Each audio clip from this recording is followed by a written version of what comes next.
Hello, and welcome back to the Velvet Coffin. I'm your host, Vivienne Von Dread, with your Daily Dread. Let's get into today's story, shall we?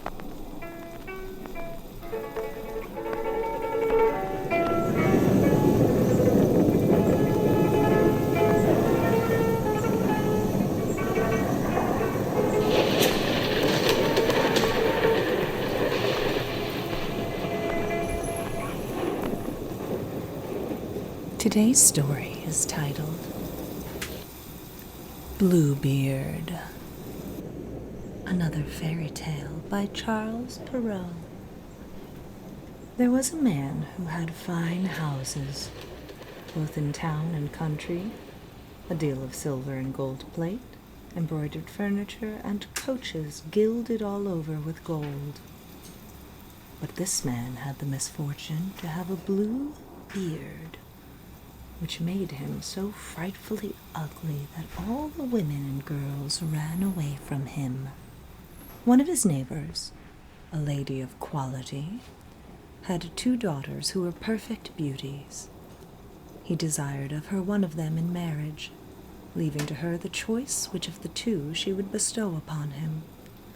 They would, neither of them, have him, and each made the other welcome of him, being not able to bear the thought of marrying a man who had a blue beard.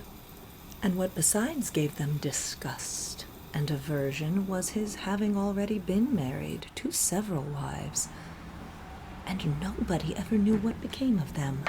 Bluebeard, to engage their affection, took them, with the lady their mother, and 3 or 4 ladies of their acquaintance, with other young people of the neighborhood, to one of his country seats, where they stayed a whole week.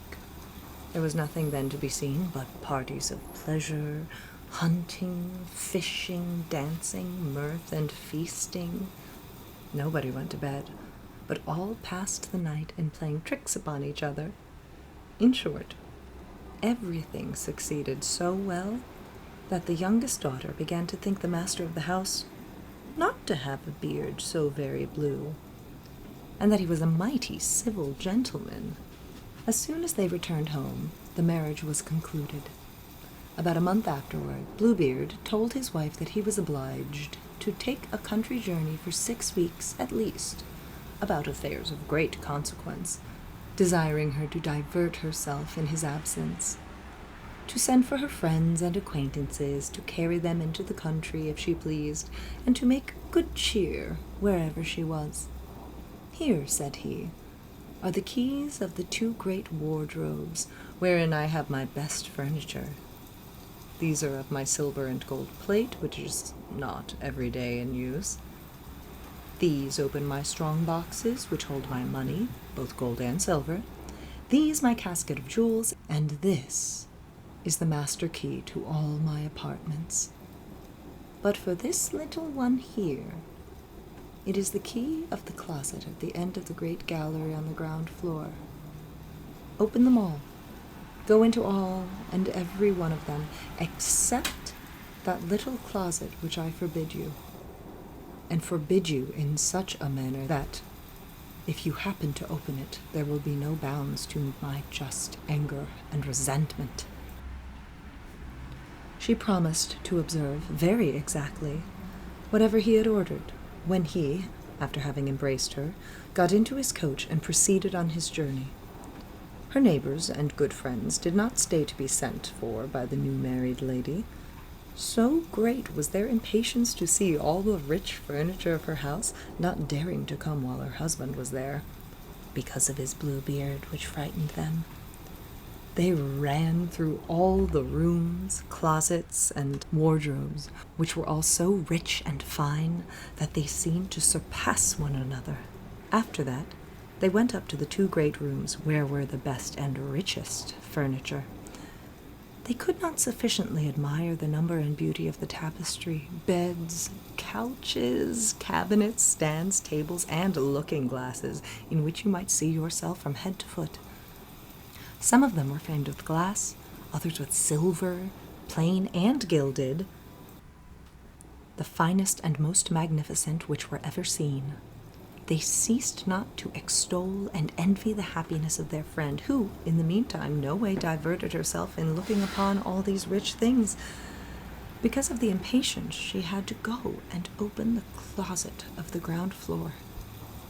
She was so much pressed by her curiosity that, without considering that it was very uncivil to leave her company, she went down a little back staircase, and with such excessive haste that she had twice or thrice like to have broken her neck. Being come to the closet door, she made a stop for some time, thinking upon her husband's orders, and considering what unhappiness might attend her if she was disobedient. But the temptation was so strong she could not overcome it. She took then the little key, and opened it trembling, but could not at first see anything plainly because the windows were shut. After some moments, she began to perceive that the floor was all covered over with clotted blood, in which were reflected the bodies of several dead women, ranged against the walls. These were all the wives whom Bluebeard had married and murdered, one after another.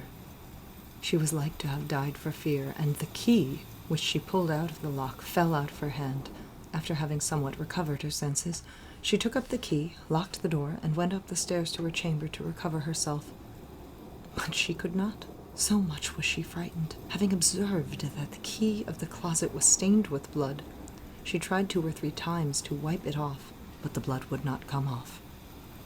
In vain did she wash it, and even rub it with soap and sand, the blood still remained.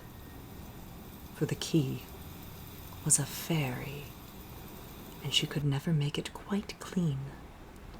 When the blood was gone off from one side, it came again on the other. Bluebeard returned from his journey the same evening, and said he had received letters upon the road informing him that the affair he went about was ended to his advantage. His wife did all she could to convince him she was extremely glad of his speedy return. Next morning he asked her for the keys, which she gave him, but with such a trembling hand that he easily guessed what had happened. "What?" said he. "Is not the key of my closet among the rest?"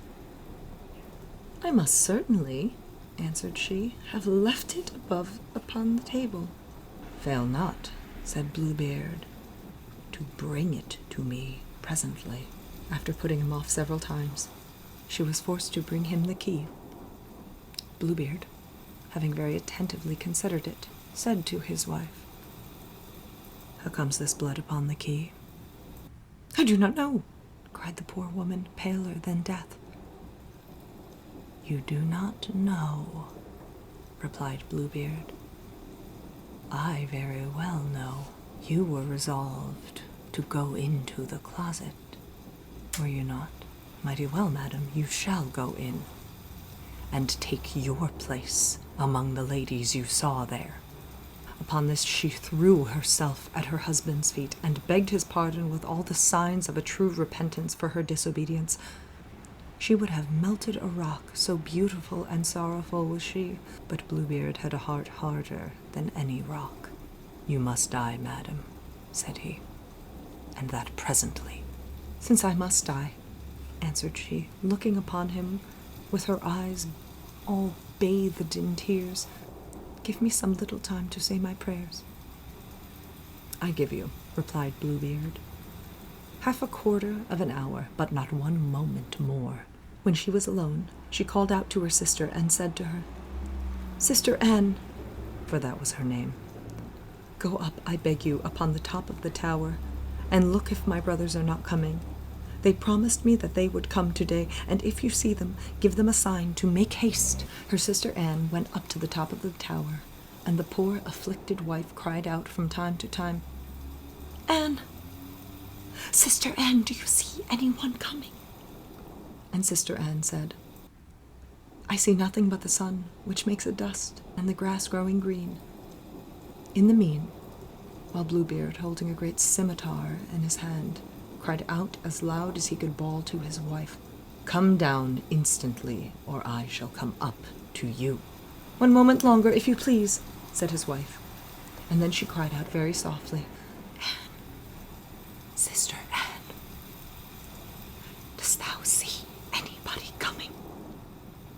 Sister Anne answered. "I see nothing but the sun, which makes a dust, and the grass growing green." "Come down quickly," cried Bluebeard, "or I will come up to you." "I'm coming," answered his wife, and then she cried, "Anne, Sister Anne, dost thou see anyone coming?" "I see," replied Sister Anne, "a great dust that comes this way." "Are they my brothers?" "Alas, no, my dear sister. I see a flock of sheep." "Will you not come down?" cried Bluebeard. "One moment longer," said his wife, and then she cried out, "Anne, Sister Anne, dost thou see nobody coming?" "I see," said she, "2 horsemen coming. But they are yet a great way off. God be praised," she cried presently. "They are my brothers. I am beckoning to them as well as I can for them to make haste." Then Bluebeard bawled out so loud that he made the whole house tremble. The distressed wife came down and threw herself at his feet, all in tears, with her hair about her shoulders. "Naught will avail," said Bluebeard. "You must die." Then, taking hold of her hair with one hand and lifting up his scimitar with the other, he was going to take off her head. The poor lady, turning about to him and looking at him with drying eyes, desired him to afford her one little moment to recollect herself. "No, no," said he, "recommend thyself to God," and was just ready to strike. At this very instant there was such a loud knocking at the gate that Bluebeard made a sudden stop. The gate was opened, and presently entered 2 horsemen who, drawing their swords, ran directly to Bluebeard. He knew them to be his wife's brothers, one a dragoon, the other a musketeer, so that he ran away immediately to save himself. But the 2 brothers pursued so close that they overtook him before he could get to the steps of the porch, when they ran their swords through his body and left him dead. The poor wife was almost as dead as her husband, and had not strength enough to rise and welcome her brothers. Bluebeard had no heirs, and so his wife became mistress of all his estate. She made use of one part of it to marry her sister Anne to a gentleman who had loved her a long while, another part to buy captain's commissions for her brothers, and the rest to marry herself to a very worthy gentleman who made her forget the ill time she had passed with Bluebeard. Ooh, spooky. Once again, that story was titled Bluebeard, another fairy tale of Charles Perrault. Make sure you enjoy today, Mischief Day. Thank you for visiting the Velvet Coffin. I'm your host, Vivienne Von Dread, with your Daily Dread. Now, goodbye. Get out. See you tomorrow.